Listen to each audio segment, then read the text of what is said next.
اسے روکنے کے اوپر غور ہو رہا ہے. اب یہ خبریں الگ الگ جگہ سے چل رہی ہیں, میں ان کی تصدیق نہیں کر سکتا. حالانکہ مجھے ڈائریکٹلی 2-3 لوگوں نے فون کر کے کہا کہ عمران صاحب ہم یقین دلاتے ہیں کہ یہ سلسلے اب رک جائیں گے, ہم آپ کو یقین دلاتے ہیں کہ جو ظلم اور بربریت ہوئی ہے یہ اب نہیں ہوگی. لیکن اس کے باوجود مجھے یقین نہیں ہے. جب میں یہ ہوتا ہوا دیکھوں گا نا, جب مجھے نظر آئے گا کہ ظلم رک گیا ہے, تب میں کہوں گا رک گیا. جب مجھے نظر آئے گا کہ جبر رک گیا, فسادیت رک گئی, تو رک گئی. میں خود سے کلیم نہیں کر سکتا کیونکہ میں نے بار بار دھوکہ کھایا اور اس پاکستان نے بھی بار بار دھوکہ کھایا.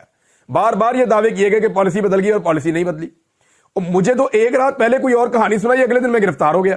میرے ساتھ تو یہ بھی ہوتا رہا کہ جناب پالیسی بدل گئی ہے, اب کوئی ظلم اور بربریت نہیں ہوگی, صبح مجھے اٹھا کے لے گئے پولیس والے. تو یہ اس لیے میں بھروسہ نہیں کر سکتا, میں انتظار کروں گا جب چیزیں تبدیل ہوں گی تو خود ہی نظر آ جائیں گی. فی الحال عمران خان صاحب سے ان کی بہنوں کی ملاقات ہوئی ہے. آج کے دن میں پھر علی امین گنڈا پور نے اور کچھ اور لوگوں نے ملنے کے لیے جانا ہے. فردوس شمیم نقوی صاحب بھی ہیں, کچھ لوگ اور بھی ہیں. تو ان کی ذرا ملاقات ہو جائے اور پھر آہستہ آہستہ جب چیزیں نارملائز ہوں, عدالتوں سے انصاف ملنا شروع ہو, تو پھر میں یہ سمجھوں گا کہ اب چیزیں بہتری کی طرف جا رہی ہیں, ورنہ پھر میں نہیں سمجھتا.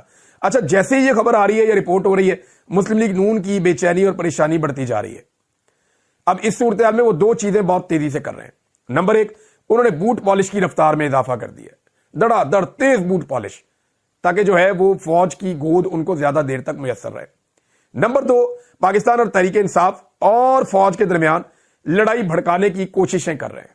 اب 9 مئی کو اٹھائیں گے, یہ اٹھا, وہ اٹھا, یہ کر, کچھ ایسے بیانات دے, کچھ ایسی چیزیں کر جس کے نتیجے میں پاکستان تحریک انصاف کے لوگ فوج کے بارے میں یا اداروں کے بارے میں کچھ کہیں تو اس کو پروموٹ کیا جائے, اس کی پبلسٹی کی جائے. تو یہاں پاکستان تحریک انصاف کو بھی تھوڑا محتاط ہونا پڑے گا, کیونکہ پی ایم ایل این کبھی نہیں چاہے گی کہ فوج کے ساتھ ان کے تعلقات نارملائز ہوں اور فوج اپنی آئینی حدود میں واپس جائے.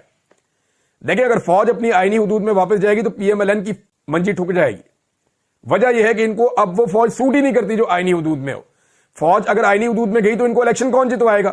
ان کا تو بیڑے ہی گرک ہوا پڑا, پبلک ان کی شکل نہیں دیکھنا چاہتی. انہوں نے کسان کا وہ حال کر دیا کہ آپ سوچ نہیں سکتے. کسان کا کم سے کم خرچہ 3200 روپیہ فی من ہوا ہے اور اس کو 2200 روپیہ فی من زیادہ سے زیادہ مل رہا ہے. 1000 روپیہ کم سے کم نقصان ہے فی من کے اوپر.